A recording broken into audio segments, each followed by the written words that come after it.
All right, I'm always asking for comments at the end of every episode. And thank you all for the comments after the last episode. And Matthew Flanders wrote a pretty long one, which I appreciate. And he identifies himself as a 17-year-old who's become politically active in the pandemic environment. So good for you, Matthew, using the unplanned free time wisely. He says he watches a lot of C-SPAN, and he wants to know what his congressional reps and senators are doing on their respective floors. And he says, hey, I've noticed that you answer comments on your channel, which, yes, I do. And he says, I have some ideas on some topics. And one of them is, he asks, how do I feel about the recent incident that occurred in Georgia in reference to the voting bill that was put forth by GOP members of the Georgia legislature and the state representative that was arrested as a result. And you'll remember, maybe you saw that footage of she was knocking on the governor's door as he was doing this lightning fast signing of the bill and putting it into law, and she was arrested as a result of that. And Matthew says, because as an African American, it's quite concerning to me.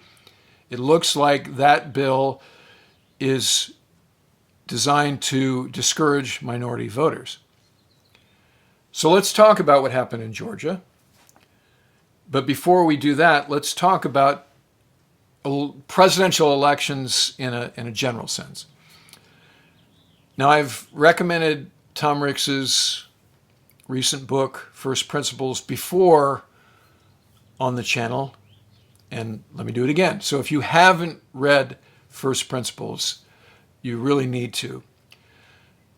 Because Tom does a great job of explaining the inherencies of our voting process as codified in the Constitution and how the framers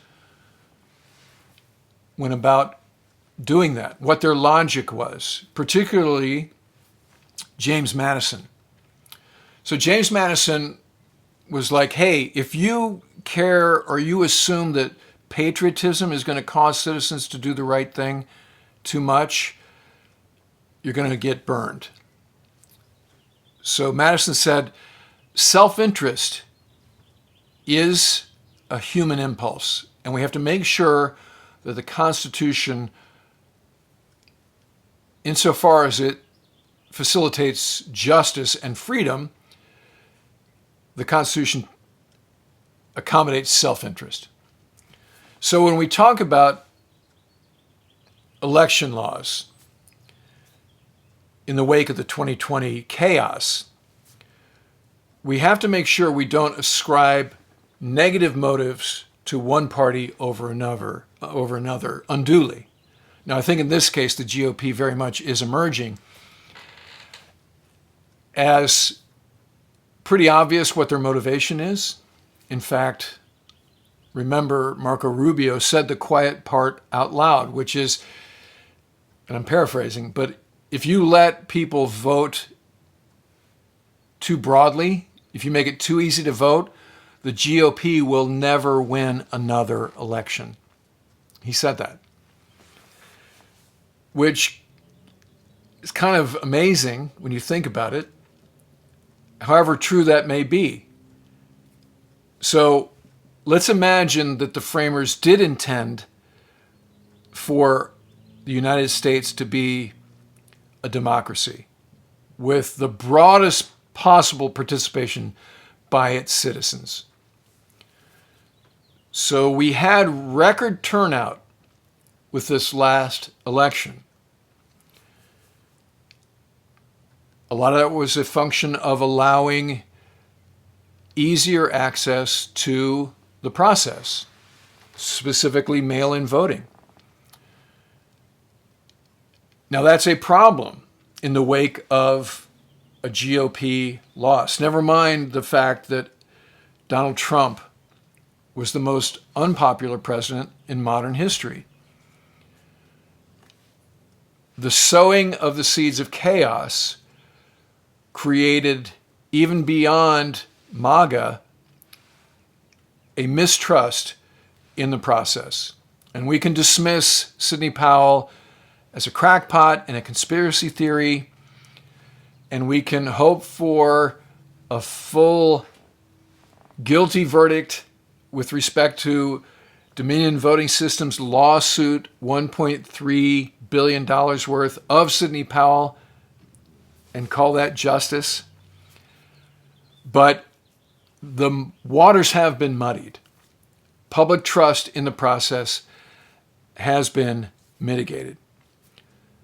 So, as is to be expected and should have happened after the 2000 election and did not, which was a squeaker that came down to the Attorney General of Florida to give the election to George W. Bush. Remember, or if you're too young, you don't remember things like hanging chads and all of the chaos. That was the first heads up we had in my lifetime that this process was imperfect. Some of it's by design. Some of it is federalism, where states have the right to conduct elections as they see fit. But it can start to feel like injustice and a rigged game. And when it feels unduly like a rigged game, prohibitively like a rigged game, then citizens are not likely to participate, which in this case, the GOP seems to be okay with that. They're trying to create disincentives going forward because they're afraid that if they don't, that the will of the people will prevent them from either retaining power or getting power in the first place. So in the case of Georgia, remember that Senator Warnock comes up for re-election again in 2022. So they're already laying the groundwork to try to take that seat back. And in so doing, they'll retake the Senate. That's what's in play right now. So, H.R. 1 was drafted by the House.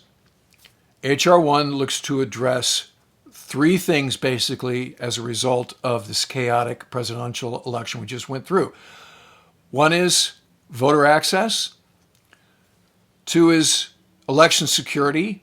And three is ethics of election officials and judges who might be called upon to rule on an election. So, with respect to voter access, the GOP had big problems with particularly mail-in voting because they knew that if you increase the pool of voters, that favored the Democrats. And in fact, they were right. But in some ways, you want to go, well, that's tough. This is a representative democracy. And while you were sleeping, while you were assuming it was 1955, the nation's demographic makeup has evolved. So if we're going to be a free and just peoples, then our processes have got to accommodate the widest possible participation, in theory. So right now the GOP is trying to stymie that, and most acutely, Georgia is doing their best to stymie that. And what do I mean by that? Well, you want to make it harder for voters to participate. So how do you do that? Well, if there's an 8-hour wait in a line at a poll, that's okay if you're the GOP. Because where do 8-hour waits happen? Well, in minority communities. That's what happened in the last election. Urban areas, wait times upwards of 8 hours. So what H.R. 1 is trying to standardize across all states is the amount of polling places that you can have or you have to have in order to minimize wait times. Because just think, if you're somebody who's already busy, a working, blue collar worker, gig economy, and you're facing the prospect of an 8-hour wait to vote, you're probably not going to vote. not to mention inclement weather, whatever else. I voted in person and I waited 15 minutes. So that's part A. Part B is the GOP did not like how easy it was to do mail-in voting, mail-in ballots. And you remember Trump was talking about, I'm okay with absentee ballots because that was the military thing. I'm just not good with mail-in ballots, which seems to be a distinction without a difference. But election officials have, by and large, said this was the most secure election in our history. So the most people participating in the most secure sounds like a winner. And it's interesting, the GOP only opposed to the elections where they didn't win. So, with respect to access to the polls, H.R. 1 wants to standardize the amount of drop boxes, to standardize the process, including the identification required for mail-in balloting, and minimize wait times, or give a maximum wait time. Okay, that seems fair. And we'll talk about what the Georgia law has done to counter that. Part 2 is we want to eliminate election interference, particularly by foreign governments. So it's amazing, but not surprising, that one party seems to have no problem with foreign interference, while the other is trying to shore that up.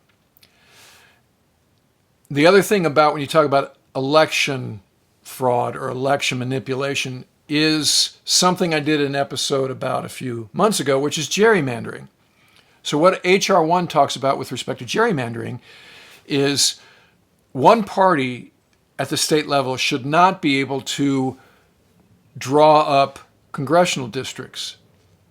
Now, remember what I said in that last episode, or in that gerrymandering episode. I said, your responsibility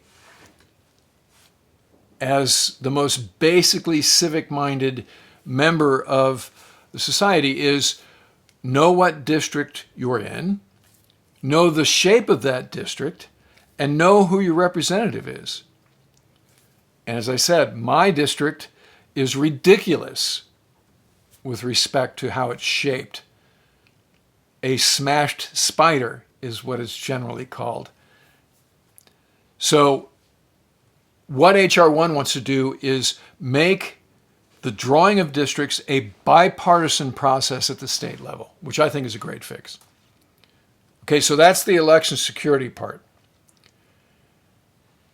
Because in spite of the hue and cry of Sidney Powell and the others about Dominion voting systems, there was no problem with Dominion voting systems. So there's not a whole lot of work to do at the voting machine, digital voting level. That propaganda did reduce public trust, but the facts are those systems are secure. The other thing that H.R. 1 wants to fix is the way that PACs and other influencers are able to contribute. So, we talk about special interests, we talk about big pharma, we talk about petrodollars, we talk about the things that the NRA, things that unduly influence our lawmakers. H.R. 1 wants to reduce, if not eliminate, those things. Again, I think that's a great idea. Imagine there was no funding and it was just the body of ideas. Somebody had to get elected by their stance on issues solely. I think we got to get money out of politics. That's the only way that we're going to fix the problems that we have in front of us. And the last thing is the ethics piece. So this speaks about, there's two basically case studies that inform H.R. 1's proposed legislation around ethics. One is the Trump phenomenon with funneling campaign donations to private businesses, including those run by family members. The other is, ironically, a Kemp law. When Brian Kemp was running for governor in 2018, he was also the Attorney General of Georgia. So here he is, a candidate in the gubernatorial election and the guy who makes the rules for gubernatorial elections. That was a huge conflict of interest. So H.R. 1 looks to correct those things. All right, so what has the Georgia legislature put into action in the wake of H.R. 1's legislation becoming public? Because remember, H.R. 1 is just now starting to be bandied about on the Hill. It's not law. So seeing what they want to do with the Warnock seat in play, the Georgia legislature quickly said a few things. We're going to minimize the amount of drop boxes. We're not going to limit the amount of time you're going to spend in line. We're going to make it illegal for people to communicate or give water to people standing in line, which is very bizarre if you think about it. I guess they think if you have a gesture of kindness to somebody, it may sway their vote. They're also, as a result of the special election outcome, shortening the time that special elections take place, taking it from, I think it's 6 or 9 weeks to 3 weeks to prevent the public from being better informed, I guess. So you can ascribe racist motives, which the president has done, right? As that legislation was quickly made into law in Georgia, President Biden called it sick and said this was 21st century Jim Crow. Seems a bit dramatic, but it is not false to say that these initiatives are de facto going to reduce the amount of minority and elderly voters going forward. That's a lesson that was proved by the initiatives under the auspices of the pandemic that were put into play during the 2020 cycle, that arguably brought more people out to vote, that tipped the scales in Joe Biden's favor. Okay, so Matt, thanks for the questions. He has some other ideas for episodes that I'm probably going to do. I promised you a cancel culture episode, which I'm going to get to eventually. But in the meantime, thank you for subscribing, commenting, liking, and sharing. I look forward to talking to you guys again soon.